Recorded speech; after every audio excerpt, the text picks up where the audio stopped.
It's quite a vicious sound. That thing, you know, kind of like,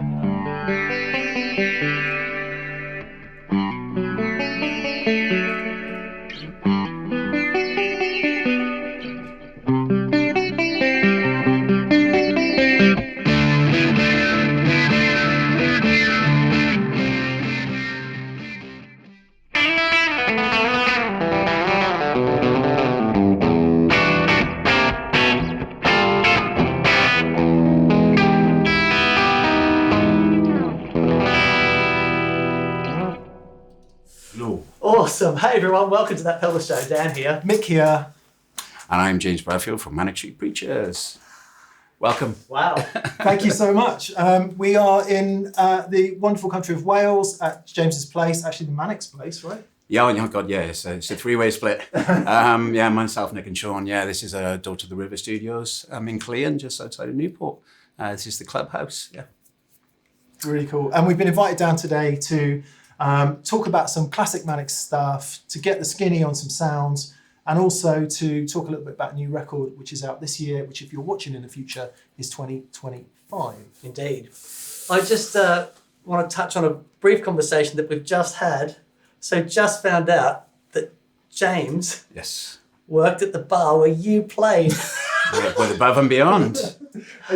He remembers the chicken wire. I can't quite remember the chicken wire. It was up on some quite rare occasions where they thought the band was going to get attacked. Yeah. So like in a place called Newbridge Memorial Hall. Yeah. Above and Beyond were quite a pro level outfit, quite slick. I can't believe you can remember. No, I can because I remember because it was just a massive part of my life when I worked in that bar. You know, it was like Roadhouse, Patrick Swayze's Roadhouse, you know, but with Welsh accents, you know, and less Jack Daniels. You know, so I remember everything about that place. There was a semi-confident level of drinking, as I remember. A very, very confident level of drinking, yes. And lots of drinks that you don't see now. Breaker beer, woodpecker cider, kind of like Albright, kind of like, you know, gin, kind of vodka with pep and stuff. Yeah. It was the dawn of the Alco-Pops era, wasn't it? Yes. Anyway, okay. Why don't we rewind to then? So that's going to be, I would say that would be late 80s, maybe, and use that as a segue to talk about your beginnings in guitar. Yeah. What really lit you up? Like when did it bite you? There's a kind of, my mum was always singing in the kitchen. My mum had a great voice. If my mum ever got angry, she would bake. She would bake furiously. Fantastic. I would be like, you know, that's kind of like, you know, a cloud of flour downstairs and just baking angrily. But then she would sing and sing and sing. So my mum was really quite musical. She really knew where all the notes were. And she was always singing to lots of Frank Sinatra, lots of Elvis Presley, lots of Stones, lots of stuff like Badfinger as well, lots of stuff from the 60s. So I kind of got the notion I could sing because my mum could sing. So I was in choir, and that I loved choir. I loved the thing of it. It was my first experience of being in a band where when notes click together and you go and you feel more powerful when you're with other people. You know, it's not just about you, it's about everybody around you. Is it a cliche to say that because you grew up in the valleys, that singing was more a thing? It's hard for me to judge that. I just know that I could always hear singing in the distance, whether it be in the workmen's club or whether it be from church. Yeah. And being asked to join choir and wanted to join choir and singing songs like Ackland and Moore and stuff like that. So it just felt normal. And it felt normal to go to somebody's house and just watch rugby and sing the national anthem and stuff like that. And then you hear my mother sing, so it feels like it was all around. It did feel like a loosely musical place where it wasn't a statement to sing, it was just normal, I suppose. And was singing before guitar then? Singing was before guitar. Right. I loved being in choir. And then I just started finding my own way. My first love, in terms of bands, was Yellow. You know, I'm slightly Partridge-esque. You know, they're kind of like I long preferred Yellow to the Beatles until I realised they're kind of the Beatles were the progeny of everything. So Yellow, Out of the Blue was an album which I loved, absolutely loved. And then I started listening to the radio, Janice Long and John Peel, in the evenings, and that was a big, big, big thing. I think I just picked up a copy of The Enemy in art class in school, and I started reading about something. I liked the way that they wrote about music. I think I I think I was reading something about the Clash or something. I like the way that the journalist described something. It was Cut the Crap or something, I think it was, which was a late era Clash album. And so I started getting the notion that I could buy a guitar. And Nick was already playing guitar, and there was a guitar in art class, Don Watkins. And Don Watkins' art class, me and Nick were in the same form class, and he was an art teacher. And Nick started playing a crazy little thing called Love in art class, you know. I was like, fuck. Jesus Christ. So Nick was like, you know, he was already, I think he was on the border of having a trial for Wales Youth. You know, he's a really good footballer. I think he was too scared to get on the bus. I think he didn't get on the bus. I think it's that story. And he was a really, really good footballer. And then he started playing this chord, and I was like, fuck me, what can this guy do? And he started teaching me. And I kind of found that I could just play really quickly just from that art class. So I went and bought a K copy Gibson guitar of somebody called Matthew Horton, who was in our school too, for £25. So I saved up my paper and money. And I'm not being funny, but it was the first thing where within a week I could play, D, A, E minor, G, C, A minor. It just felt really easy. You were in. I was in really quickly, without a chord book. I think I had one page of chords that I ripped out from a book from school. And that was lovely to actually teach yourself something. Right. So not at all being like, I could do it. It was just, it felt free to teach. It was the first time I could teach myself something, apart from lifting or running or tackling or, bugging my mum in the kitchen when she was baking and her trying to teach me how to make pastry. This was me teaching myself, and it came naturally. And that was a lovely feeling. And Nick was banging the Smiths. Me and Sean were in Echo and the Bunnymen. We were listening to the radio. We were buying the Enemy Sounds, Melody Maker. And it all just came to fruition. And there was lots of political songs around with bands like the Redskins and the Clash, Men Who Couldn't Hang. And the political situation in Wales with the miners' strike connected, empathised, the music press and the music scene seemed to have some kind of empathy with what was going on in Britain, in the north of England and Wales with the miners' strike. And it all just came together, all made sense. And I would say, my mum just singing all the time and the radio always being on. It had a massive influence on me. So, that cultural phenomenon of politics and music coming together, having friends in the right places. Nick, Sean was playing trumpet in Clenning Colliery Brass Band, which was the brass band connected to the pit of the bar that you played in. Oh, no way. Yeah. So Sean was playing cornet and trumpet in that. Sean had a couple of sessions with Gwent Youth Jazz Band.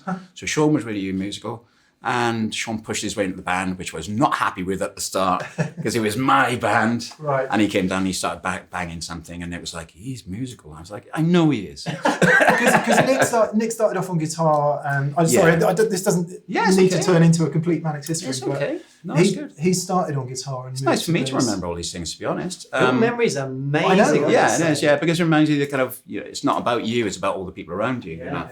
And Nick and Sean was, they were just amazing people to be in a band with. And then Richie comes along, and he looks fucking amazing. He makes good copy and he takes good photo, and suddenly him and Nick are just, you have this visual identity. Right. Not let alone the lyrics they just write together, but the way they look together. It makes you realize that kind of those strokes of luck you have of being with the right people at the right time. It's just utterly essential, really. Dan and I talk about this quite a bit. So there you are in what we can now say with retrospect, a sort of melee of a really important cultural point in time, musically, culturally, where you were living. Yeah. And pre-internet, pre-mobile phones, we always say now, if we picked up guitars now, we probably wouldn't be playing, because you'd immediately open up your Instagram and there'd be some dude doing things that you had no idea. Yeah. And it might put you off, but I guess you were free to make your mistakes. You were free to just do your thing, kind of unencumbered by being watched by the whole world, perhaps? I think you make a really good point that there's an easy way to be intimidated or distracted by seeing how big the world is out there, So you could be learning your first chord and you tap onto some tutorial and you're just going, oh, fuck me. Fuck that. I'll never be able to do that. But it was intimidating enough, dare I say, to be copying John McGough. Yeah, it's intimidating enough to be copying Slash, I mean, the year of 88, I was just constantly learning all of Appetite Restriction. That was intimidating enough. So you may be right for some people, but I think the guitar was so brilliant to me.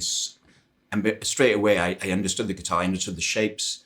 I don't think anything could have deterred me. Even, Youngie Malmsteen or Stevie Vai, it couldn't have deterred me at that point, I don't think. That's what it takes Yeah. to have that singular vision Yeah. and just being so inspired and you're so hooked onto this thing, it just Yeah, connects hooked. with you. You're immediately addicted. Yeah, really, and because also you have this, the choir and the singing Yeah. as well. Did you immediately marry the two together? No, I could have Nick, Sean, and Richard. When Nick and Sean initially said, "Well, you've got to sing," because I did sing. I didn't want to be the singer. I wanted to be the guitarist making shapes. Yeah. I wanted to be the guy.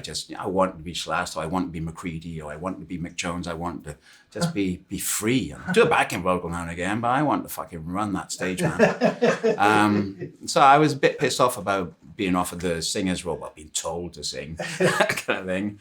And I immediately felt it was a bit strange because I knew I kind of knew I'd be singing other people's lyrics. Yeah. Really, because Nick was obviously a brilliant lyricist straight away, and then by the time him and Richie got together, it was like, okay, if I'm gonna, what's the point of me putting a dumb little haiku to what these guys do? So that was a strange thing to know that I was going to be singing other people's words, and then I soon realized it wasn't strange because I was connected to everything they were writing about anyway. They were just saying it in a better way than I could say. So I've often wondered how that works. Do you, the lyrics come and then do you sort of massage them and work them into the melody, or are you pretty straight, like that's the lyrics, let's make them work? I'm not too strict about it. At the start, Nick would just give me a lyric. The first lyric we wrote together was something called Aftermath, which was about the miners' strike. And I wrote something to that. It wasn't great, but then he gave me a lyric called Antisocial, which I locked into straight away. And I didn't change a word in it, I don't think. Yeah, well. And I just spent time with it, and I just kept looking at it and just kept playing, just like, no, I can't do that.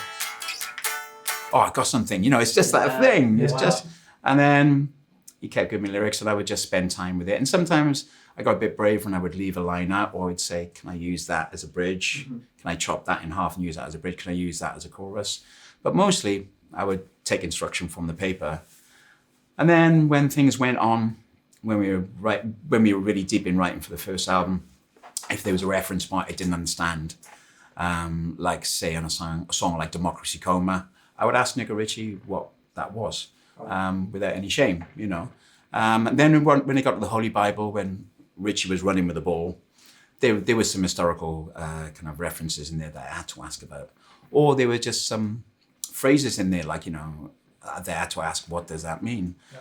But I thought, that's fine, because I understand the kernel of the song, but if there's a reference point, just ask where it is. Yeah. It's like being in a really friendly classroom, Yeah, right. But find it fascinating, you coming up with the melodies and the words inspire the music. The way it's sung, and it's like, and being able to do that by being inspired by the lyrics, and they're saying, this is the melodically and the harmony behind that. I think it's amazing. That's how good the lyrics were. Yeah, because they were strange. They're kind of, you've been given songs like a Repeat, which is very, very, it's a Republican song, It's a very, very aggressive song. And then you've been given a song like Little Baby Nothing, which almost has a character arc in it. Right. So on any given day, you'd be given, Motorcycle Emptiness was our statement for our generation, which is very pious and pompous of us, but that's just the way you are when you're young. And that was Nick and Richie just writing at the desk together. And when you give them that, you're like, oh, fuck, you feel responsibility, but it's a good challenge. Right. And it was very inspiring, I don't want to sound too earnest, but it was really fucking enjoyable, very cool. And scary. Sure. Well, seeing as you mentioned Motorcycle Emptiness then, listening back to the first record, I'm kind of struck with the rockness of the guitar. Yeah. In a big way. And you mentioned Slash too. Yeah. I presume the influence came before that, but maybe you could talk us through that a bit. Never Mind the Bollocks Pistols was massive for me. It was such an amazing record. Is that why that guitar? Yes. This and Lindsey Buckingham as well. And Lindsey Buckingham a tiny bit too. Mick Jones had a white Les Paul for a short period too, but obviously it's Steve Jones, it is.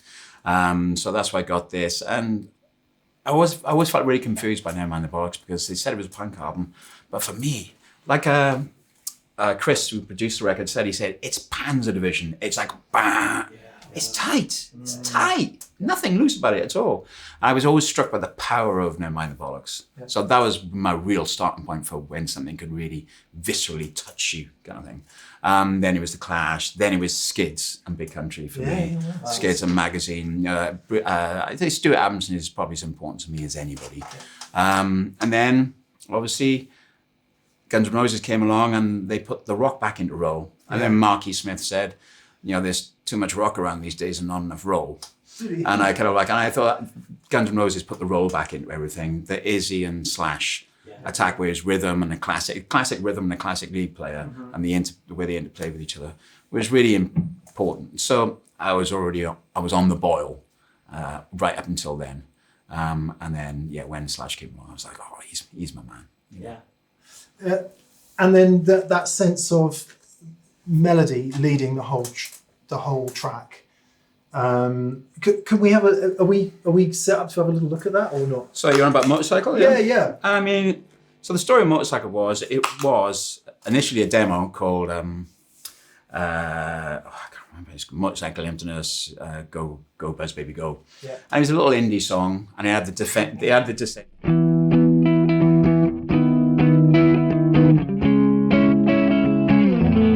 had that figure to it, and it had the other. We had all that. It was a very different song. Then we came to produce the record with Steve Brown. He asked to listen to all our demos, and he said, "I like that chord structure. I like the title. It's got Motorcycle in it, And Steve was an amazing person. We'd chosen Steve because he'd done She Sells Sanctuary by the Cult. Wow. He'd worked with the Boomtown Rats, and also he'd done stuff for Wham, Elton John. He just knew pop sensibility, and he knew rock, and he was fucking brilliant. He was a great chap, God rest his soul. He was a brilliant, brilliant bloke. I'm not saying that everything we did with each other was the right decision, but when he got it right, it was right. Yeah. Anyway, he said, can we work on this song? So I think Nick and Richie started rewriting the lyrics a bit. They said, we need a middle section. So we had a song called Behave Yourself, Baby. That had a middle section in it, which went like...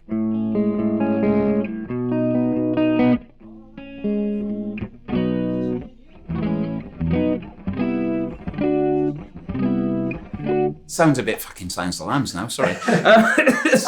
It sounds like a great American song with the seven. So he said, we're going to steal that, because he had all our demos. Yeah. We're going to put that in that song. Now you need to create a solo. So I just did a bit of a chord solo section of just E major to G to A. I tried putting a solo of it. I love that. Yeah. So I did that. Nice leading things. Yeah. Beautiful. So I did that, and we had a whole song, and then we did this demo of it in a place called House in the Woods. And then he went, "Okay, you like Slash?" I remember the conversation. He was quite a bit snidey and a bit spiky to me. He was like, "You like Slash?" He's like, "Yeah." He said, "How does it feel to like Slash and know you haven't got a signature riff?" I was like, "It's a bit fucking strong. I'll walk out of here. Fuck." And I was just like, he went, "So what I'm trying to say to you, James, is you got to come up with a riff to go with this song." No way. And I was just like, "Okay, I'm a bit scared, Steve." And he just closed the door and he said, "I'm going to leave you on rotation this track, just those chords, and you're not leaving that room till you come up with a riff." And about 25 minutes in, and I did a little, and he came in, he went, "You got it." He said, "You are now Slash."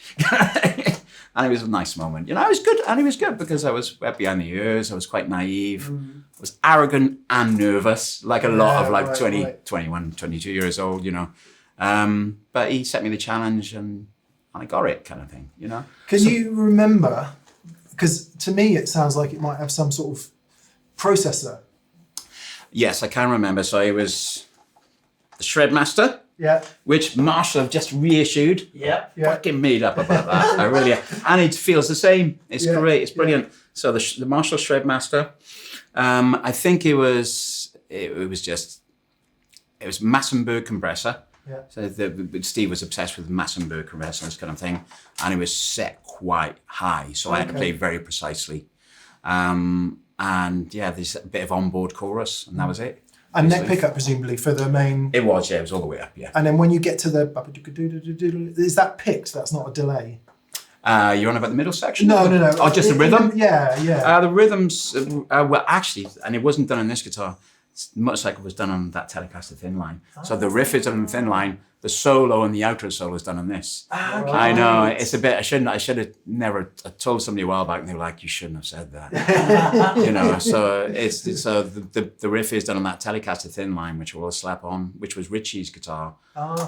It was my guitar, then we gave it to Richie because we thought, I'm playing Gibson, he plays Tele, Gibson, Tele, rhythm, lead, all that kind of box. And then I gave Richie a end of it, and he tried to smash it up, as you can see, many times. Yeah, that is the motorcycle guitar, and it's got the neck is snapped in it 2 times, so that's a new neck in it. So yeah, there's a really clean rhythm behind it, and that was literally just I kind of remember Steve Brown saying you've got to almost have like a really little, almost humble, shy guitar in the background. And I remember him saying it's got to be like, a bit fucking all that baggy bollocks. Because I think he was a bit down on the baggy scene kind of thing. Yeah. And he just said it's got to be almost like humble, like.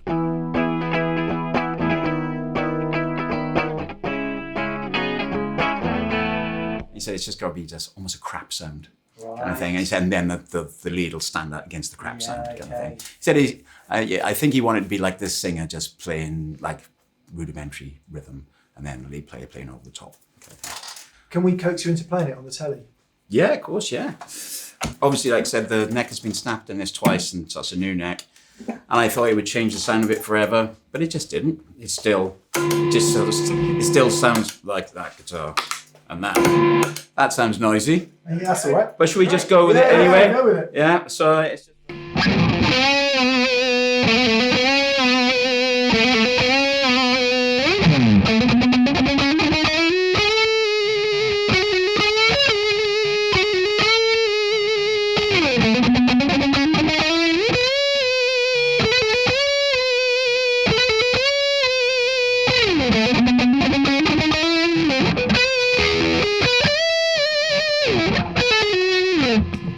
vibe, and it just still seems the same, it pulls, it draws, kind of thing. And for years, other people with a more purer outlook on what guitar should be, I'd say, that's not a Tele. It's got humbuckers on it, it's a Thinline, but this is what I was used to for years, kind of thing. But I've since grown to love proper Teles. But for years, this was like what a Tele should be for me. I love those, the wide range humbuckers. The Thinline is such a great sound. It's definitely a favourite. They're really coated with something, Yeah. Kind of thing. It was a magic time when all the classic guitars started appearing again, because if you were into guitar, 80s, through the 80s and as the 90s dawned, we were seeing lots and lots of Ibanez and Kramer and heavy rock guitars, which were cool for the evolution of the craft and everything. But then 90s comes around, rock music is reborn. Well, you both make that point because it was that dividing line between what a lot of people call hair metal, which I like some of. I like, kind of like, and Skinny Bop Poison. I was there, Still of the Night, kind of like, wow, what a record, Still of the Night by Whitesnake. When they became uber Whitesnake, They're great records, but the distinction of Guns N' Roses come along was suddenly there was a classicism there, wasn't there? Suddenly it was Izzy playing sometimes a as a hollow body guitar against Slash's Gibble, and they were playing that thing of Ronnie versus, kind of Keith, or like, Brian versus Keith, whatever.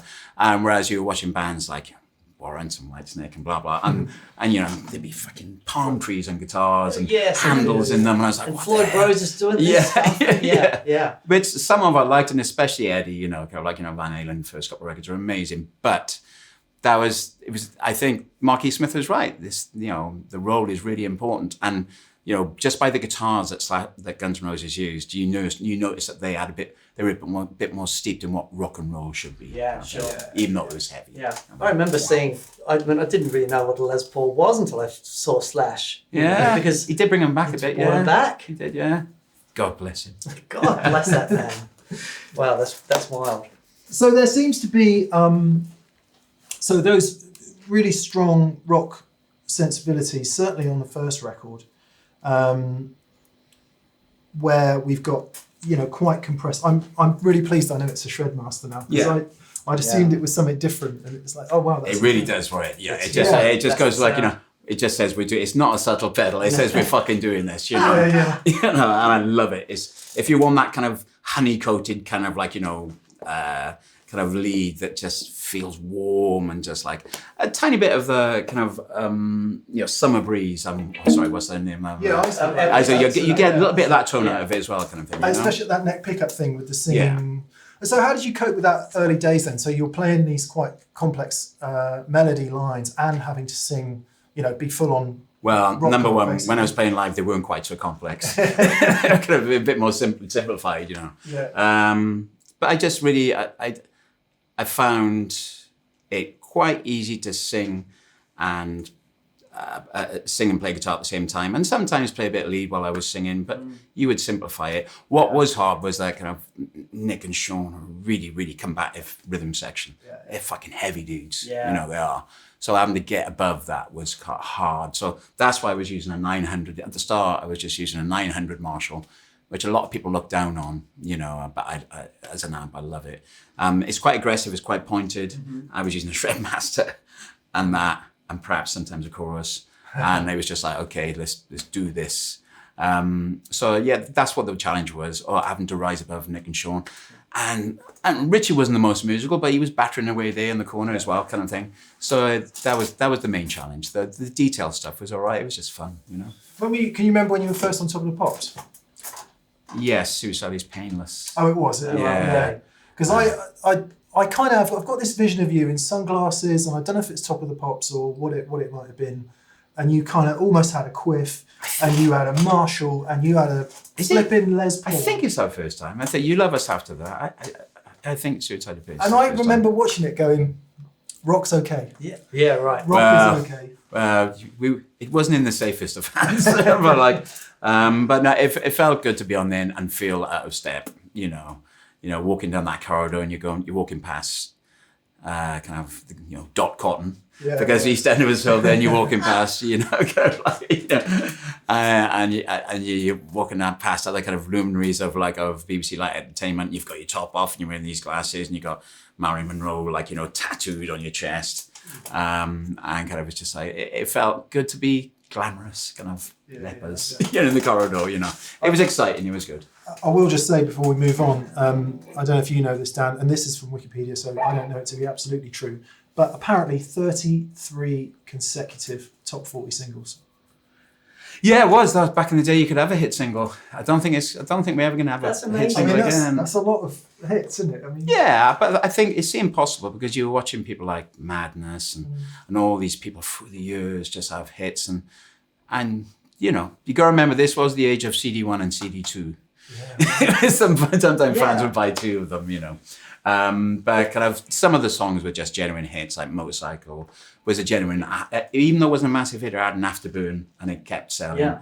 And then, you know, by the time you get the Design for Life, you know, we're having genuine hit singles, you know, we really are. And it felt great to be part of the cultural landscape. Feels like kind of rock music has been pushed to the back of the cultural landscape a bit now. Which makes to come back.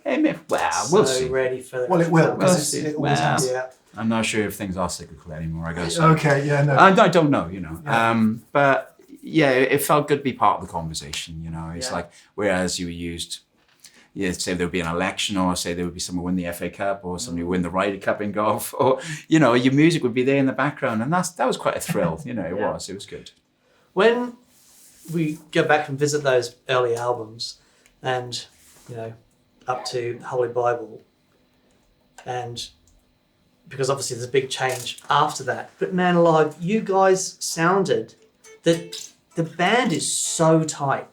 Yeah. It is, and everything is just punching so hard. On the Holy Bible, you said, Well, but in general, what were you guys doing? I mean, how often were you guys out on the road playing to get that tight? I think we played a lot for that first 3 albums, Generation Terrorist, Gold Against the Soul, Holy Bible. We toured a lot. Not like we didn't live in a transit van, but we were playing a lot. And then we would meet in Cardiff to rehearse quite a lot. I would like to think that our personal connection with each other kept us tight. This is where we get into am I selling some kind of like woo-woo oil, kind of like, am I talking about some kind of magic chemistry? Right. But we are a strange band in terms of myself and Sean, we have known each other since we were born. Yeah. I remember seeing Nick for the first time when I was 5 years old in Miss Elizabeth's class in school. I remember seeing Richie I didn't see Richie until I was about 10, 11 years old, something like that. So we all knew each other for such a long time. And I'm not trying to be flippant, but we all kind of knew that we were dickheads, we were nerds. We weren't the most popular kids on the street kind of thing. But it was a bit Avengers Assemble. When we're together, we felt good, It is utterly remarkable that, all these years later, Richie notwithstanding, but the three of you are still, it's the same three, and you're still doing it, and you're still writing, and you're still vital, and you don't want to kill each other, I presume. Oh yeah, it happens. I mean, it's inevitable. Myself and Sean can have tension sometimes. Yeah, you're because cousins, right? Well, we're virtually brothers, really. Yeah. We are cousins, but we are Yeah. brothers, really. In terms of how much of our life we spent together, and our mums were so close. Yeah. So there will be inevitably tension between me and Sean, but it's never not resolved. Yeah. You've got. I can't understand bands that travel around and don't resolve issues. You can't live like that. No. That's too painful. Do you have separate buses? No, it's never happened. Exactly, it's never happened. So if we have an argument, we resolve it very quickly. But it does happen. Myself and Nick, we've argued, but not enough for it to ever matter, I don't think. I think the threat to us is always a bit more existential. Okay. Where we think perhaps we can't carry on, we've got nothing left to say. And we listen back to something like, there's nothing there. It's always an existential threat of the times we live in, I think. As long as Nick keeps writing lyrics that inspires some kind of music in him or me, or kind of like, I feel as if I want to write something on this album, there were a couple of songs which I felt like I really need to write something. And that guides you a bit if you really feel the need to write something. Which ones, just out of interest? The one I'm talking about, which I really felt the need to write, was something called Brushstrokes to Reunion, and then the other one that really felt like it mattered was Being Baptized. It felt like I really need to write them, not from any kind of angle of self-therapy. It was just that urge to write kind of thing, Yeah. So if you have that urge between it, and if you drive into the studio and you've done an acoustic demo and you listen to it and I'm thinking, I wonder what the hell Sean's going to do to this. That's an interesting place to be. It's nice, It does feel, thankfully they sent us a pre-release link so I could listen to it, and it does feel reflective. Like the first, I appreciate we're here to talk about guitars, but anyway, let's do it anyway. It's cool. The subject matter of Manic's material always seems to be pretty serious, and it always provides you with a context, and you kind of feel about a certain situation, whether it's one of Nick's character observations or something like that.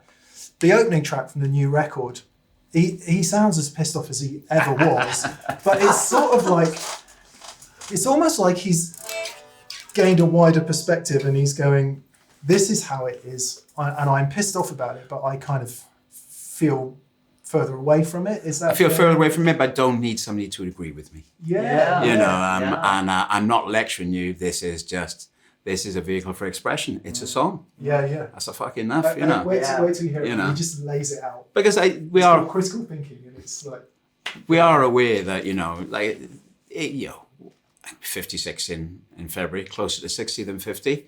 It's maths you can't ignore, and you don't want to be that guy hectoring people, going, it's not what it used to be. Yeah. You don't want to be but you can express yourself and you can say, well, I don't think the things that you believe in are as holistic for us all as you believe. Sure. Yeah. You know, you can criticize, and we're absolutely ready for somebody to say, "Nah, fuck it, you're wrong." We're like, "No big deal. It's cool." I think it's important to be able to disagree and express yourself and believe in what you say without hindering somebody else's freedom of speech or expression. Yeah. There's a line in it where he's listing off a few things, and just listing them off, and it's quite a almost like an electronic type beat, so it's very sort of feels modern, right? And it finishes off, the last line is "smart fucking motorways." He's Fuck that! No, it was nice because I felt as if he came in and Loz, who's here today, our engineer and producer, he did some programming to Nick, just putting down this vocal and a bass line, and it was quite stark. Just, you know, the programming from Loz and this bass and this vocal from Nick, and then Sean put drums on it, and it was really like, I used to like bands like Shriekback and Gang of Four and everything, where they would link into technology and drum along with it. And Sean's really good at drumming along with other drum machines. It becomes a little division of itself. So Sean did that beat, and it was just, that's just perfect. It's really streamlined but powerful.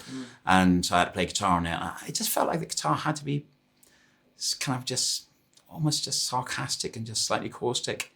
You know, from that Gang of Four Shriekback thing, where it's almost like it's influenced by soul, but denuded of any kind of glamour or colour. Right. You know, I felt like, and I love that, having to just try and find the personality of a guitar track, which I did that day. So, and again, it's another good day in the office, you know. And how does that process work? Like, you recognise a character or an emotion that you want to portray in a sound. Yeah. Is it just like, okay, just suck it and see and just try a whole bunch of stuff, or you got to the point where you're quite good at recognise, actually, what I wanted this is a neck pickup on a Telecaster through a range master into something else? I'll freely admit that you fool yourself into believing that they're kind of like that you've got a hunch and you're going to follow it. Right. Whereas, you know, I mean, for critical thinking, I use that guild over there. I don't know what it is, but I thought that's going to lead me to the part. Just give it you for a second. I think I just bought this. Well, no, I hadn't actually. But anyway, I looked at it and I hadn't used it for a while, and I thought, yeah, that's got the key to unlock the track. It's probably bollocks. Did it work like that early doors, or did you just play what you had? Yeah, I kind of there was a. Oh, this is quite embarrassing. I remember watching that documentary, Aerosmith Making a Pump. Oh, I kind of like, you know, it's a good documentary. And like Joe Perry says, you know, sometimes I'll just look at the guitar, color of a shape of guitar, and it just informs my mood. So I always thought, oh yeah, I'll try that. And so, you know, you fool yourself. I thought, yeah, it's got a slight utilitarian industrial vibe to it. Yeah. You know, that's going to, and then I plugged it in. It was through the St. James Black Star amp, which I haven't got here today. Yeah. And I just had a touch of flange and a touch of like a chorus on it, the neoclone. And I just bam, and the sound just led me to the part, not overdoing it, just linking in. And I just had that slightly post-industrial cold feel to it. And yeah, but in reality, I probably could have picked up one of the other guitars and it would work just as good. Do we have everything we need to hear a bit of that? Can I remember what I fucking played? I think it's really, really simple.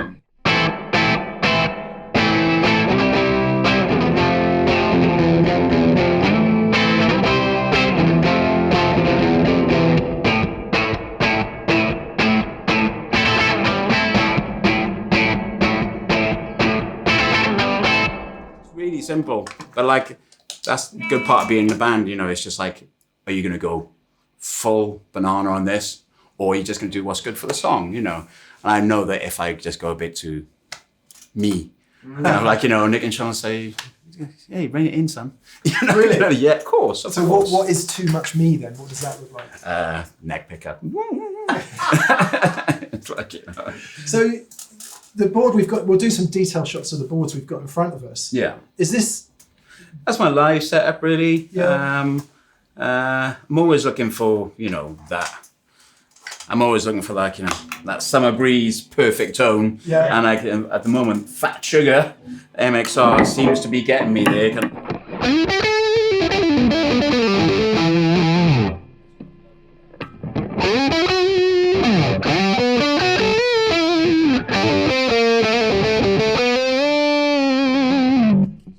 creaminess to it. So at the moment, I'm into the Fat Sugar MXR.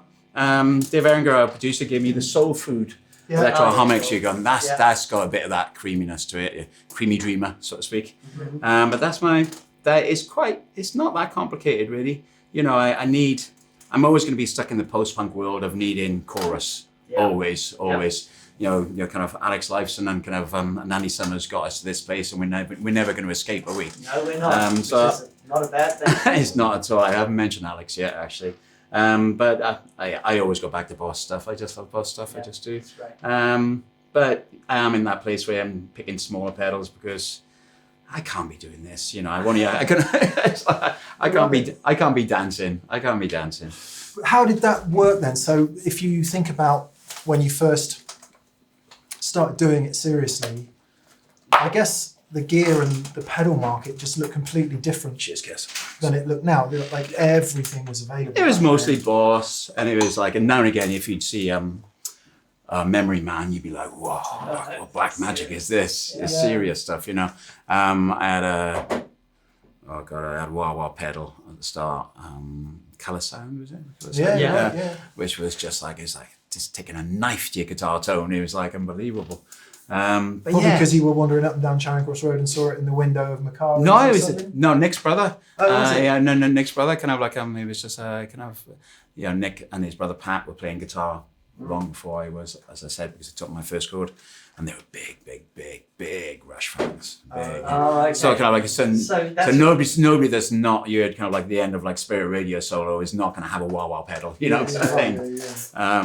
So I kind of at the start it was all very rudimentary. Sometimes that wah wah pedal, the shred master, and sometimes a chorus if I was lucky.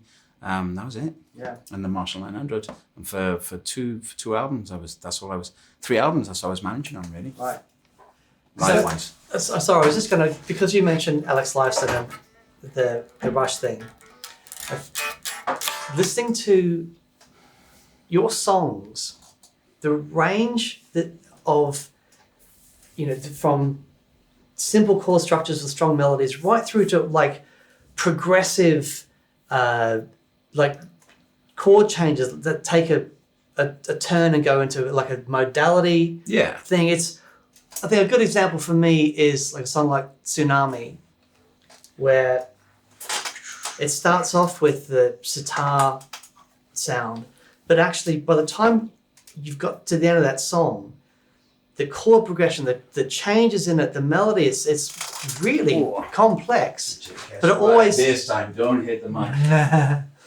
but it's always held together with a really strong melody. Oh my God. Yeah, well, there was Nick gave me that lyric, and I love the lyric. I absolutely love the metaphor of like, you know, tsunami washing over me. And some of the imagery in this song is very, very fucking stark. Do you know the backstory to the song? I don't. We won't go through it, but okay. I'll tell you. Yeah, it's. So I wanted to kind of soften it with melody a bit. Yeah. If truth be told, I didn't want it to be like a Holy Bible song where I would invest too much in the subject matter. I wanted to slightly just wrestle it back into a commercial arena. It's a cynical thing to admit, but that's what I was doing. That is, if you know, one thing we could say about you and the band in general is you manage that every time. It's the way you come up with anthems is.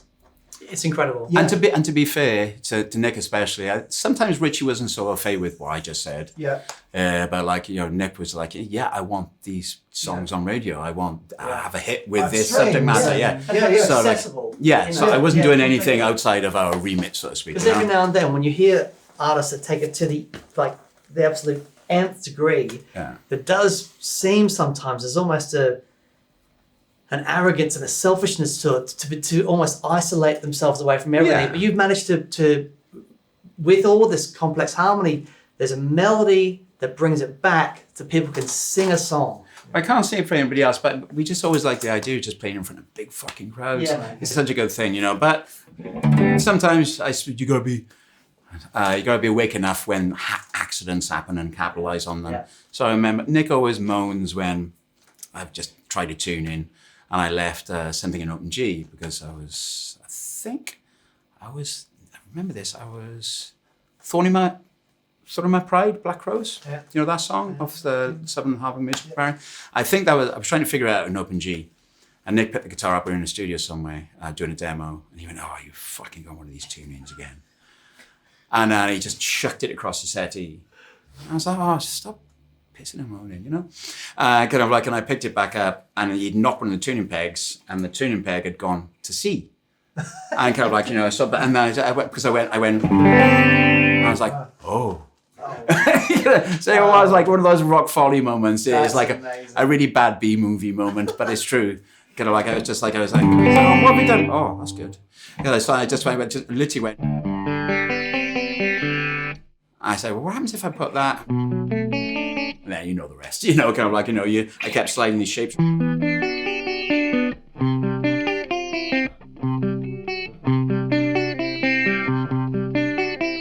If you hit the top string by accident, sometimes it sounds disastrous like that.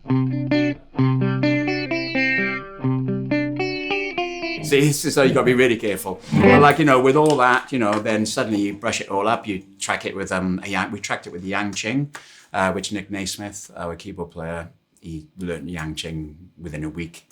It was tough. It nearly killed him, I think. You know, it's like, and we were in France, and you know, you put some effects on it.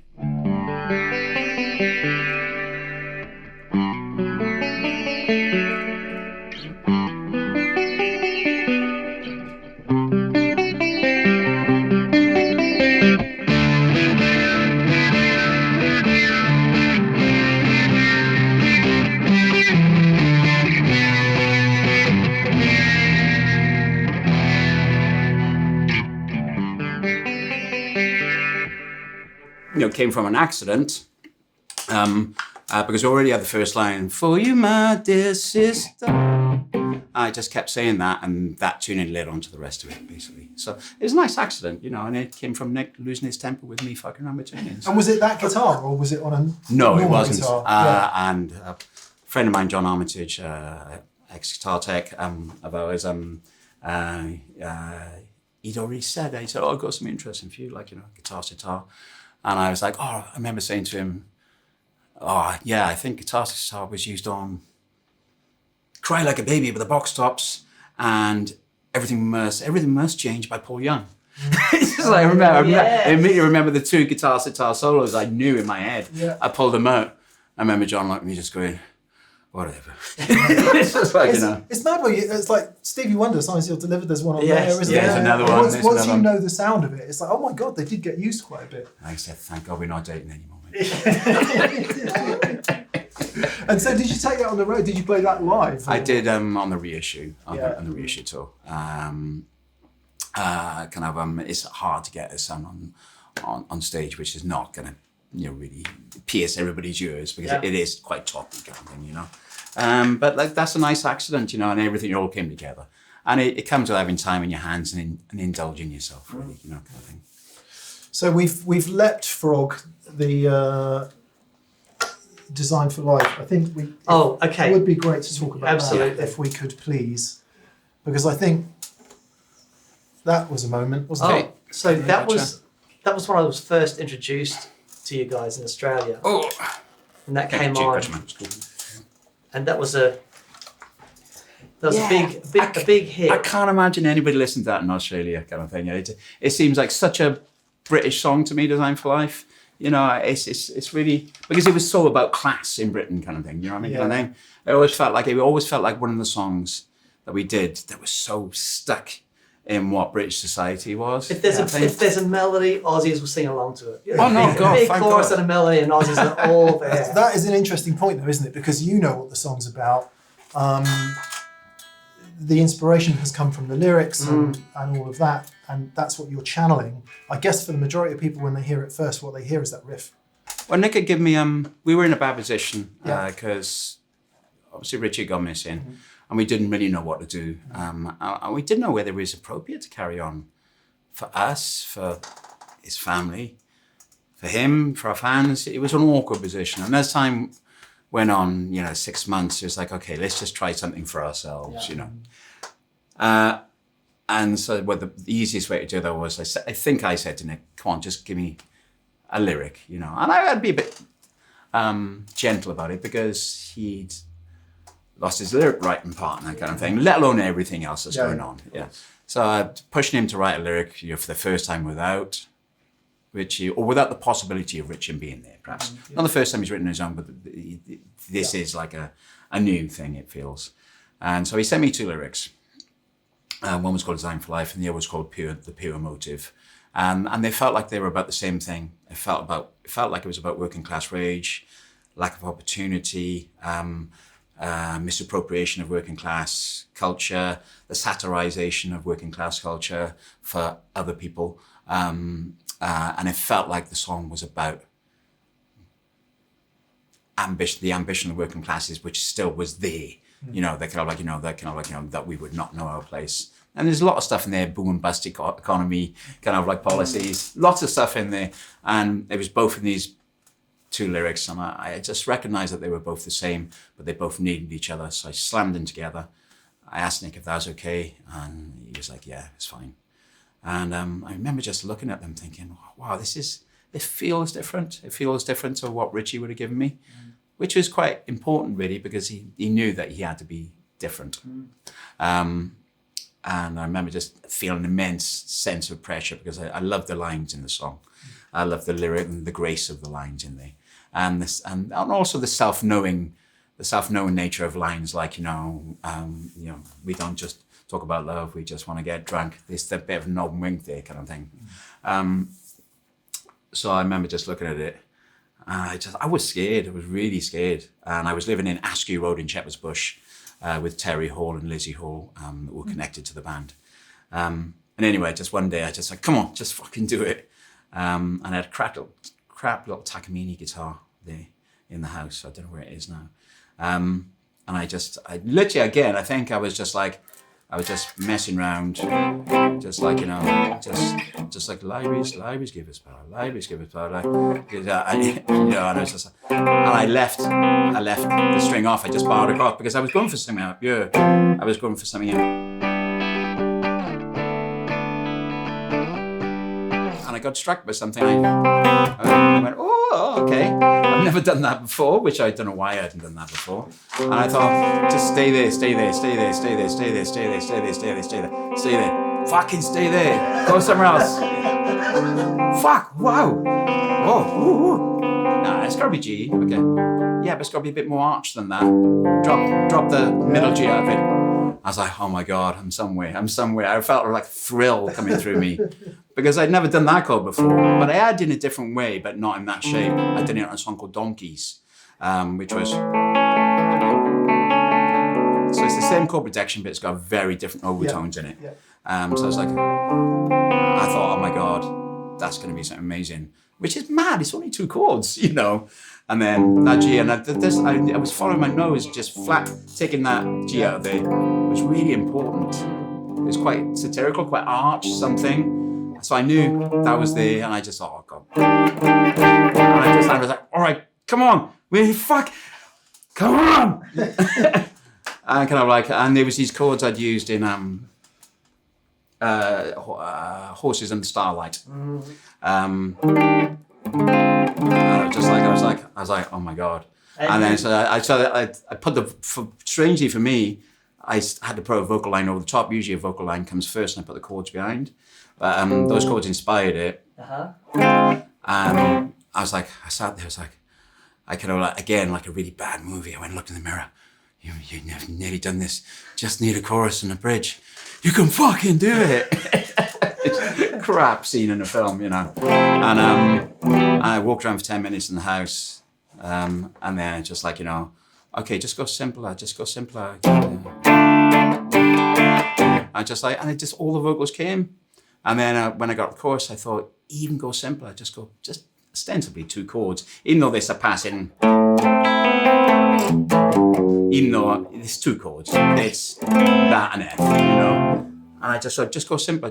I was in my head, and I was just like, because the verse is quite complicated, the bridge has got a lot of passing in it. You're going to E minor, and then turn it major, and you're lifting. There's a lot of movement. Just go simple in the chorus, and I just went. I thought I was quite Ennio Morricone-ish, and I gotta give a a debt of I have a bit of a debt to. I remember listening to Slide Away on Definitely Maybe, and that chord is in there. And I'd heard REM use that chord, and it reminded me of REM using it. So when he used it on Slide Away, I was like, oh, okay, I'll fit that in somewhere. I just like, bam, he was there. I was just like, probably one of the best moments I've ever had. Just like where, Sorry? You knew there and then. Well, I just called Nick up and I said, I've got this thing. I think it's quite REM-esque, but with Ennio Morricone producing it, which I don't know if it is REM-esque, but it felt like it when I was writing it, the music. And I just said, I think it's it. We've got it. Because I remember somebody was saying, it's going to be impossible for them to carry on. And I understood where they were coming from. They weren't being mean, but they just thought it was impossible for us to carry on without Richie. If I be truthful, I found that hurtful, but I also found a challenge in it as well. Because I knew that we'd be carrying on playing Holy Bible songs forever, and Motorcycle Emptiness. Richie was always going to be here with us, and there were at least 4 or 5 songs on Everything Must Go that had some of his involvement with the lyrics that he'd given us. That him and Nick had already written together partly. So I just thought, nah, fuck this. We can do it, kind of thing. Just having that moment was just brilliant. I called Nick up saying, I think we can do it. I think we've got a real fucking chance, kind of thing. I was really confident. First time in my life, I'd been really super confident in perhaps something being number one. It's like, actually thought it, kind of thing. But Mark Morrison just messed us up, didn't he, with Return of the Mac. That's what kept you off, was it? It's a good pop record, man. It's a good pop record. Oh. He did us. That's what kept you off the top? It is, yeah. It's a good pop record. It's good. More prosaically then, it's an iconic riff and an iconic tone. Can you remember what was used to make the sound? It's really simple. So when we did Everything Must Go in Domfront in Normandy in France, Mike's place had the old Abbey Road desk there, which Dockside and Moon had been recorded on, and lots of other stuff, Hollies and stuff and everything. He had rescued that desk from a skip. We were out there in Domfront, this beautiful desk with these faders, which is like making a plane take off. They're beautiful. And Mike had a mission statement for the record. He wanted it to be produced trashiness. And he had already come to see us rehearse some songs in Cardiff. And we played him Design for Life, an early version, quite heavy version, but ostensibly the same. And he went, he did that classic thing. That's the one. That's your jukebox song, which made me feel even more confident again. He said, that's the one. We're going to just do that in the first session. No messing about. So we got there and he set a couple of rules. He said, it's going to be produced trashiness. He said, I want it to be like, it's not the same ballpark, but I want it to be like when you hear Going Underground, when you hear that in a jukebox, it goes boom, boom, bam, bam, bam. It's a band. It's a different, this song is different sonically, but it's got to be, my production is just going to harness your power. And then we're going to add something on top, which was the orchestration. He said, I'm really just going to make you sound like you sound in this room.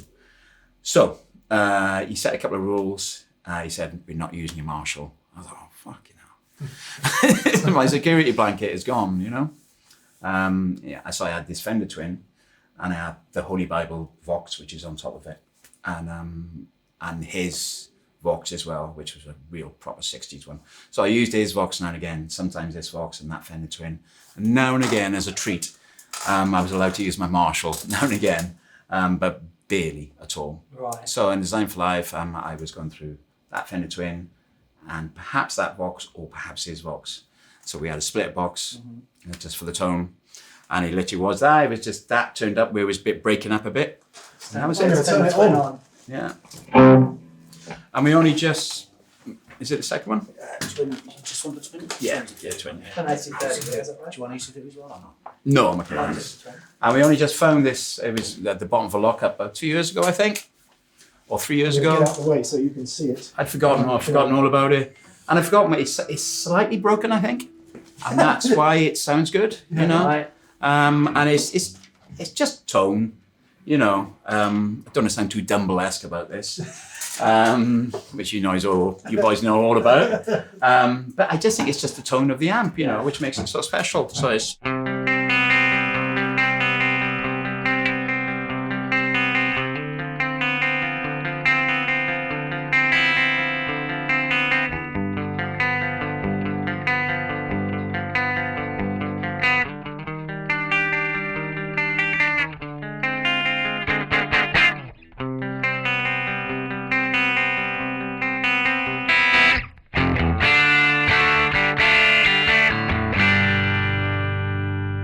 You need a lot of compression on that to make it work, you know, but that's kicking. But like, you know, That's wild. But like, you know, it is a really raw sound, and I remember them crunching it up with Ian Grimble, brilliant engineer, I'm still in touch with.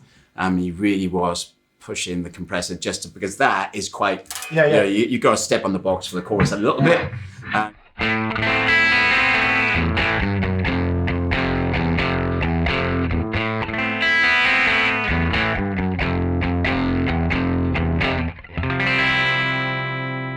That fit in the track. To make that fit in the track, you have got to push the compression. Yeah. And he placed it perfectly. You know, I thought he was overdoing it, and I was like, oh, he is just molding it in like plasticine. You know, it's just really. So it's interesting. I wasn't that experienced at using Fender Twins, and Mike Hedges and Ian Grumble showed me how to fit it into a track kind of thing. I'd used it on the Bible, but I'd used it with stomp boxes, and a lot of flanges and stuff and everything, and it wasn't as harsh as that. So they kept telling me that it was powerful enough, and the lyric was powerful enough, and the vocal was on the drums, and he was right. You know, why do I need to step on that with my Marshall, and then suddenly I'm taking up too much room where the orchestration and the bass and the drums are. So yeah, they taught me to be more reserved. And it was that guitar. It was this guitar, it was. Because I think that riff alone probably encouraged a great many in a generation to pick up a guitar. And I'm not sure. I don't know sure. I gotta say it's confusing for us as a band because we haven't seen many bands out there cite us as a reference in interviews or anything. Really? We come across lots of people that work in local administration, the NHS. God bless them. Absolutely. Kind of a lot of people do dissertations, a lot of people in design, a lot of people in litigation, a lot of cops, quite a lot of priests, but not many bands that are inspired by us. So, I challenge you to find one band that sold a lot of records that cite us as a major reference. Okay, challenge accepted. Yeah. And it's whether they say it as their first thing as well, because you can't. You gotta go first. You're the fabric. You are part of the fabric of the sound of a generation of music, and it's on the radio. It's going in. It's absolutely being. I think we're a strange band. I do think we're a strange band. I think we have. The subject matter is part of that. Like it's cerebral in a way. I think we've talked a lot about what we think and what we feel and what we do and what we believe. And that can turn people off. And I understand that a bit. You know, now I'm older, I understand that we've been a bit too in people's faces with our opinions. Sometimes, perhaps some of our subject matter. But, you know, that's where we got our energy from.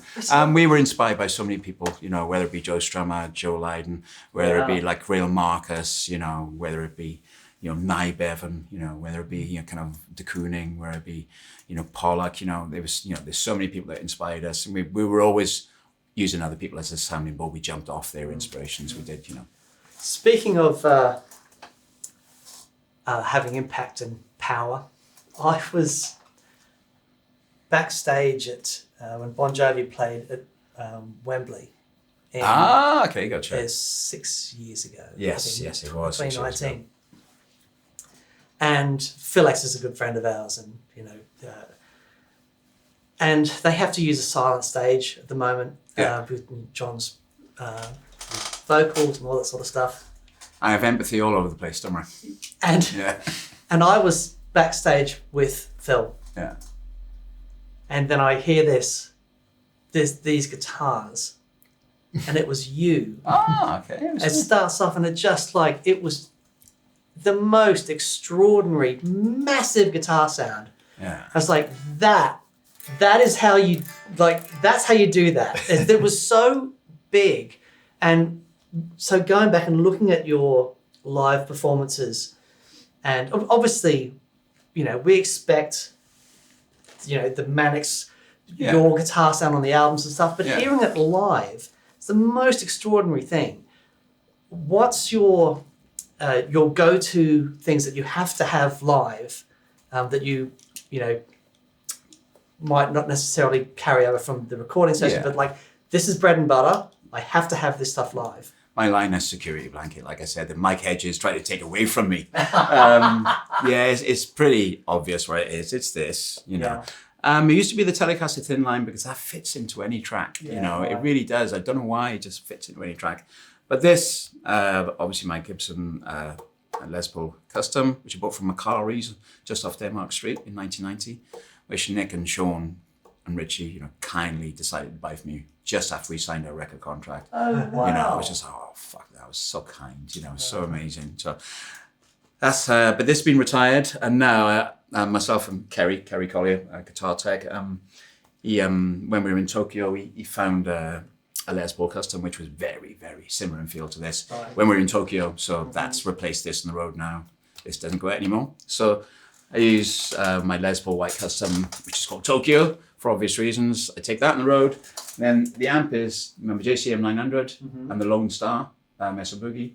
And they've switched between clean and dirty. So when they switch to clean, they both go clean.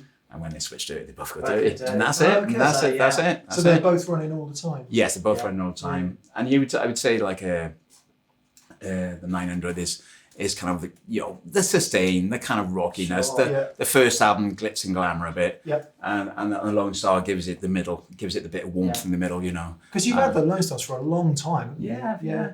And nothing else is kind of married up with the 900 as much, I love lots of other amps, don't get me right, but I tried going back to just the 900, and as much as I love CC DeVille, he doesn't fit in all our songs. Lizzie Rose doesn't perform that. Was that There's a collaboration I would love to see. Me too. And then the Lone Star feels a little bit too humble on its own for our songs. But together, it is my sound now, and I can't get away from it. It kind of drives me a bit mad, that I can't manage whether I've got to have both. But that is, I always need a chorus. I always need those two. I always need the Boss Hyper Fuzz, which I got introduced to on the third album on Holy Bible. And I don't use the fuzz, I use the gain setting. It's got a nominal gain setting, which is what I used for ages. So I use the Hyper Fuzz Boss, which has been discontinued for years. When I see one, I just buy it. That Boss chorus, neocline, one reverb, one delay, but set at a really smooth setting, and the soul food, I'd say, on an MXR micro amp. I need all that. I do need all that. It's not that much. No, it's not that much. Has there been any pressure to, or not pressure? Has there been any desire to do the modern thing and be quieter on stage or anything like that? We did try. We had a bit of an experiment in the studio. Tried the Kemper stuff, and it's just. They want you to design your set. I'm like, oh, piss off. It's just like you kind of, I want to just switch between stuff. But if I switch up, then it's switching off effects and stuff. No, I want to be able to do what I want to do.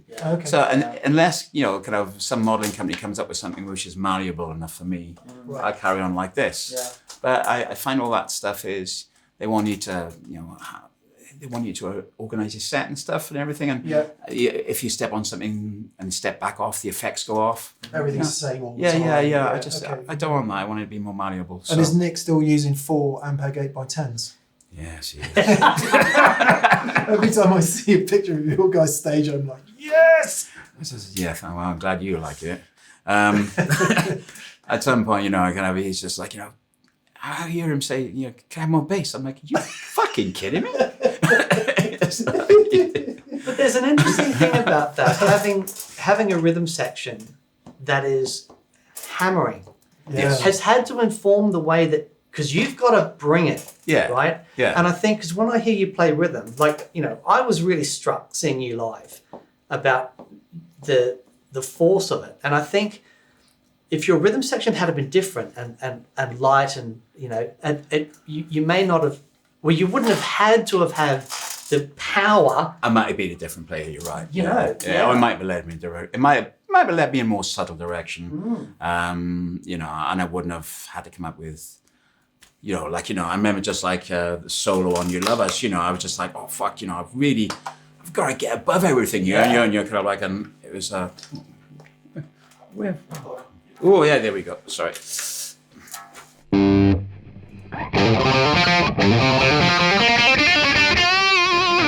It's not shy, you know. It's just like you've had two choruses. You're going, you love us, you love boom, boom, boom, boom, boom, boom, and it's just like, you know,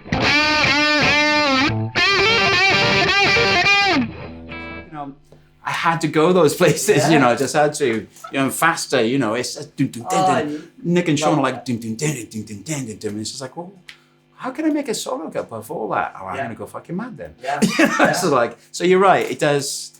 The way that kind of like we are playing as a band, you do affect each other. And Sean always says, well, you know, I said, why did you go faster? Well, because you did. It's just like, you know, I was like, well, I'm not sure if I did. No, you did. And he said, but that was what gives you your energy, you know? So yeah, you all affect each other, you do. Do you still love playing live?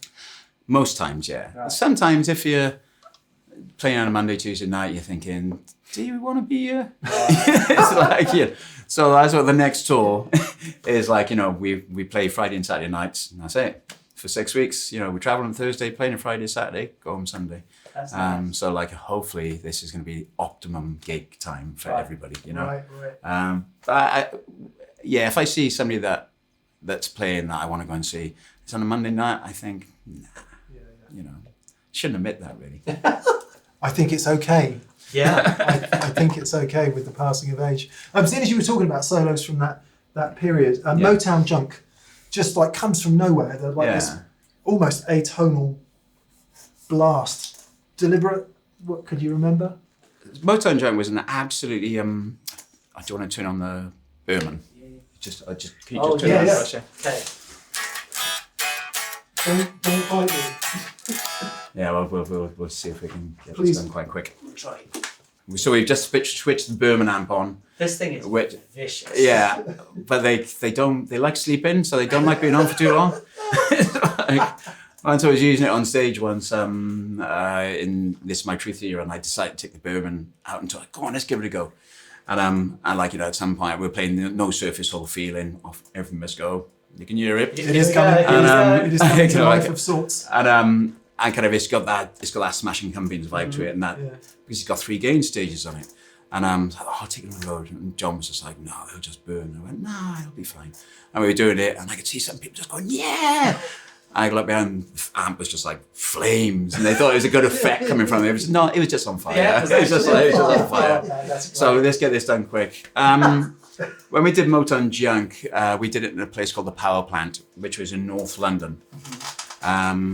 And it was a place that was owned by Robin Miller, I think, who produced Sade and Was he stuff. blind, Robin He was, Miller? yeah, he was, Yeah. Amazing bloke. Yeah. So a guy called Robin Evans produced the track there. I'm still working.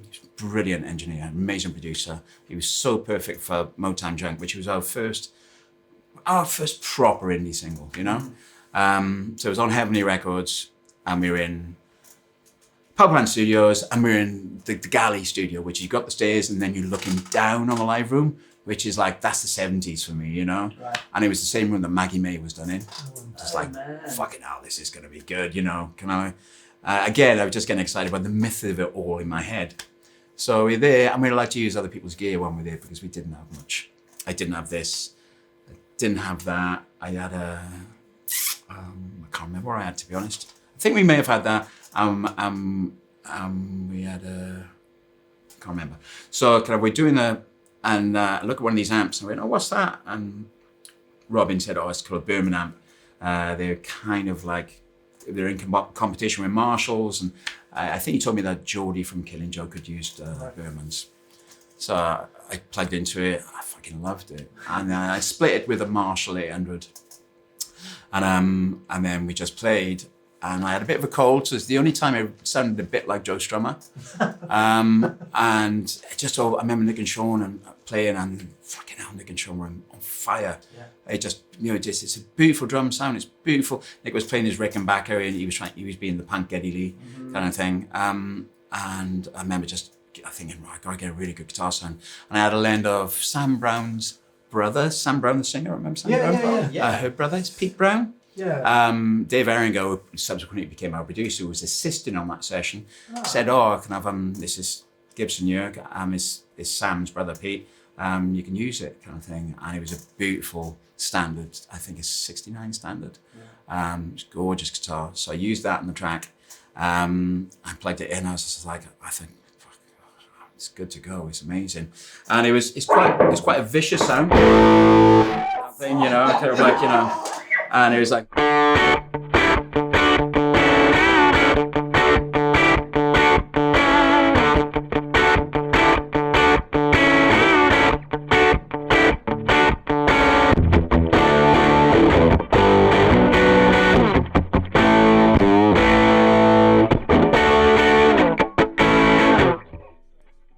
Got that lovely.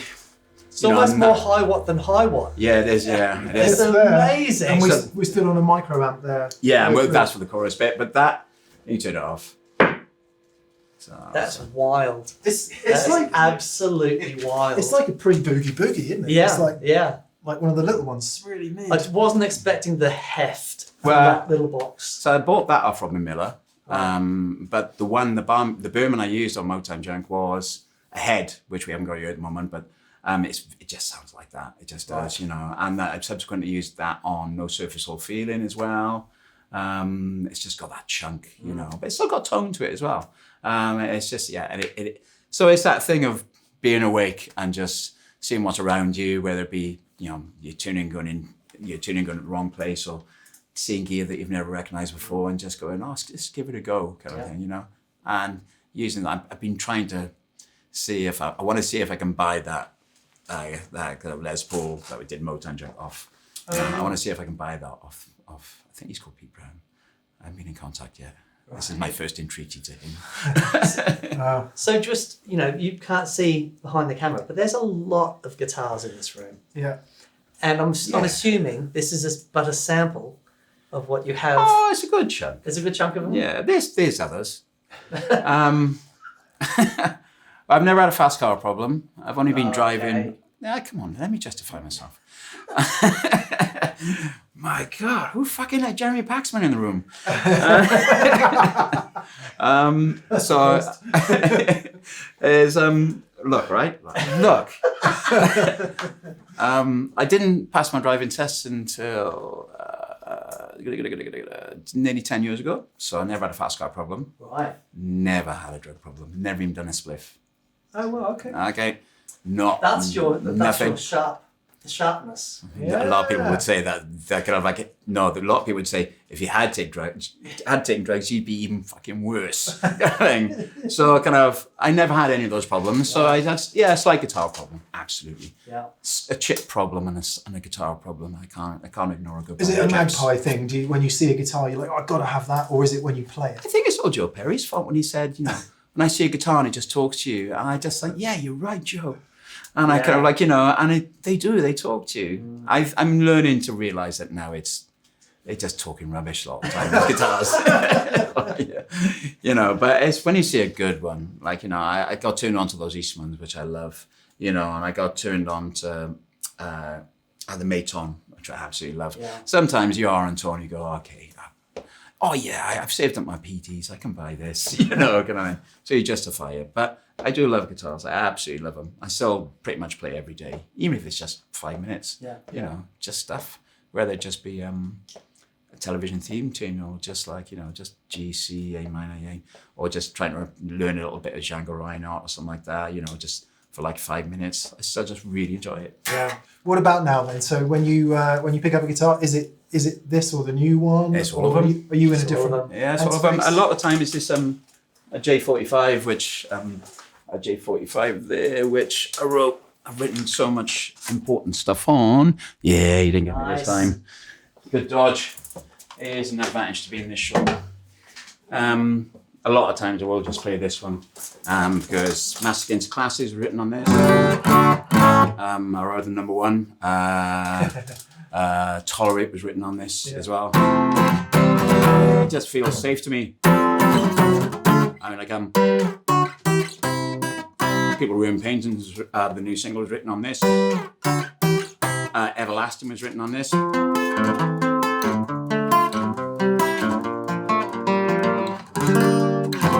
So like, lots of stuff is written on this. What else is the other half? What was it?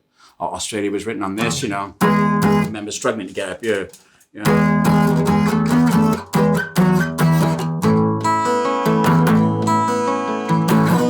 Yeah, everything feels in reach on it, so it's lovely. It's really nice, and probably one of the most expensive guitars I ever bought. Actually, I think it was at the time. It was around about 1,200, 1,300 or something. I don't know if I got. When's that? What year? Did you buy it? Sorry. It is it's 95. Right. Yeah, 95. Yeah. And so wow, that's a lot of big so, songs. Yeah, it's a lot of big songs written in this one. Yeah, so again, might be fooling myself, but I kind of believe there's magic in this guitar, and it's always you always transfer kind of a bit of good luck energy to another object, with music, and it's a really strange habit to have, kind of thing. Yeah, and if the songs come out of them, then it is a magic guitar, isn't it? Yeah. I mean, I appreciate you have a large part to play in that. Well, sometimes you think it's other stuff, at work. But like this is one of the guitars I always go to. Yeah. Just lovely. It's just really nice, and it goes straight down the microphone, which is great. Right. Yeah. Where else would I go to? And again, You were picking up a Strat earlier, which obviously piqued my interest. you got to find the right amp for this lad. Don't know really what its story is. I just bought it, and again, it was quite expensive, and feels like. Was it 64 or something? No, I think it's a little bit later. What's all this about? What's all that? I don't know. How has that happened? Yeah, that's. Somebody, Oh wow. Somebody's played in A flat, G sharp a lot. It's like, I remember kind of we had a song. Go for this, yeah, we'll go for that. There was a song called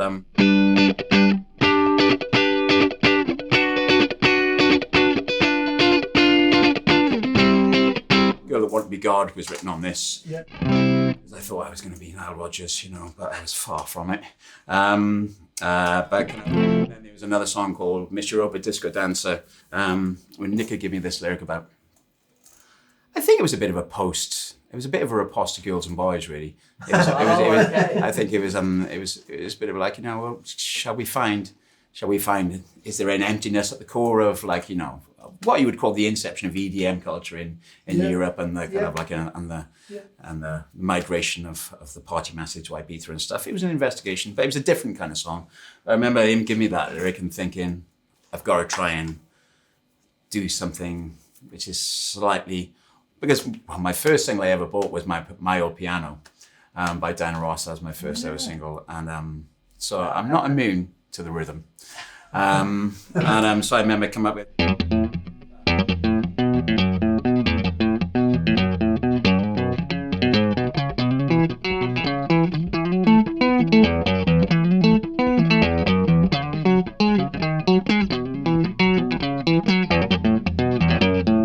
I remember that thinking, okay, can I fit the words into that kind of thing, But the lyric inspired that part, and then so I just and I did manage to fit a vocal line into it, kind of thing. But it came from this guitar as well, kind of thing, So it was. I do play this quite a lot, kind of thing. Definitely. Beautiful. It's very, very cool. If you tolerate this, then your children will be next. We all know the lyric. When I first heard that song and I hear the filter come in on those guitars in the intro. Yeah. It's not guitar, it's keyboard. Is that a keyboard? Yeah. We were discussing it in the car on the way down. Simon said it sounds like a wah. I thought it was a wah in a semi-tone on the desk. I wish it was. It kind of started with quickly Nick Naismith and Dave Aringer. So Nick Naismith was our keyboard player, Dave Aringer the producer, and we had this song. We thought it was a B-side, but we were doing it in Rockfield. So it was like a backup session to see if anything else was available after we'd done the session with Mike Hedges in France on this My Truth Totally Yours. Okay, and so we started doing this song. We put the drums and the bass down to tape actually, so that dates it a bit. We put it down. Remember me and Dave just going through 4 takes and just putting the best, because Nick, and Sean did the take live. So me on acoustic that day, 45. Nick on his bass, Sean on drums, yeah, and then we spliced together 4 takes on tape, which is still lovely, really satisfying. Doing Dave Erringer loves doing that, you know. He still thinks, it's just the malleability of the experience. Anyway, so we just sat this going, it's just quite a prosaic song, except for the lyrics, it doesn't feel like it goes anywhere. And so I said to Nick Naismith and Dave Erringer, I went a bit pretentious and said, can you come up with an intro on the keyboard? And the concept is, it's a comet from the past, which is so fucking disappointed with everything that's happened here. It's gone away and it's come back to see if we're any better. And it's still disgusted with what it sees. So that was their MO. I'm like the worst pretentious film director in the world. You know. So, but this is what the good thing is. So Dave and Nick Naismith, they went, okay, well, we'll give that a go. And they did it, you know. So it was Wurlitzer or Rhodes. Nick Naismith brought his Rhodes, his vintage Rhodes with him. It was that through Dave's Moog that he filtered on every pass. Yeah, right. Because it varies. That's what you said. Yeah. With there's one of those Boss delays over there. Yeah. 2 of those chained together. And there was something else in the chain, and that was it. So he filtered every. Of course, you would automate it now on Pro Tools, but he played it live. The other way. Yeah, it's like windscreen wipers, and they did it together. And they did an amazing job, obviously, you know. And then I had to find where I fitted in the track, because it was just my live J45 take with Nick and Sean. And I had to find where my space was in the track, because the vocal has so much information in it, melody-wise. And you had a little bit of, I think it was a call off Dave, actually, to put a bit of when Pink Floyd just have a Hammond in the background, and it does such an essential job, but you don't realise it for years. I remember they put, Dave and Lord put that Hammond on there. And then I had to find my space in the track. And it was just, so I dragged this out for some reason, because I thought it was speaking to me again. I go, it's a problem. And I'd won this in a bet with Mike Hedges when we'd done the first session in France with him, when we had done You Saw the Sun From My Heart and Everlasting and Tsunami. And we'd had a bet about something quite petty. It was about a chart placing of another group. And he got a real bug up his ass about it. So I said, okay, if you want to be that fucking aggressive about it, let's put something on the line. You now have my Fender Twin, or I get this. And he went, I see. So he put the bet on, my one. And he passed it over to me, and then it became the solo on Tolerate. And it was just, by the end, it's a lot of stuff going on in the end after the second chorus and the solo, and I just had to fit in. So I remember I had 2 delays on it. I had a reverb on it, and it was through this setup, I think. And it was just the hyperfuzz and something else. And it was just really simple. Dare I say it, for me, it was quite an elegant one. So what's yours a bit, sorry.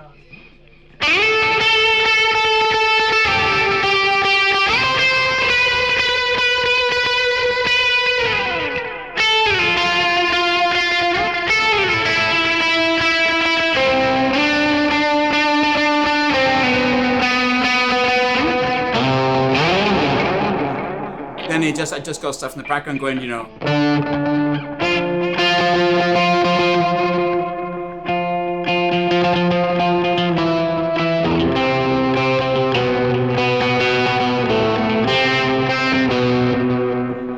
even have to play it that aggressive. I just had to go in and out of the vocal and Nick and Sean, and just really simple notes. But the guitar did make it again, and and just a decision to just try and be elegant, just try. So but I don't think it would have been as good without this guitar. Yeah. I think it does. I know it's piercing, but if you can take that, roll that off a bit, and you make it fit in the track. You can. Yeah, with all the reverb and everything, sits right. Yeah. And it went to number 1, right?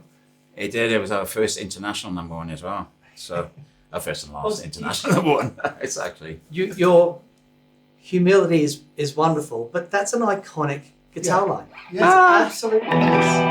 I think it knows its place. It knows its place. It does, yeah. That's cool. Yeah, thank you to Mike for being so generous and not reneging on the bet. Kind of thing. So that's cool. We could talk for months Yeah. about all of this and more. Yeah. James, thank you so much for having us. Pleasure. This has just been really fascinating. Oh, thanks, Sean. You've had some true greats on your program, so I'm just bringing up the rear. So thank come you. on. But no, it's kind of like it's a thank you for entertaining some of my uncoding some of my memories, because it feels like I'm going back to some memories which I'm only just remembering again. Kind of thing. So thanks for making me remember. Thank you. It's our pleasure. Yeah, thank you. Also, I'm sure there's many of those stories you've told before, so thank you for retelling them for the TPS audience. And we wish you guys all the best for the new record, which is killer. It's out February 2025 if you watch this in the future. Yeah, mate. Thanks so much. Thank you. Awesome, everyone. Please you. check the description and below for links and stuff like that. We say thanks again to James, Kerry, Loz, everyone who's looked after us today. We greatly appreciate it.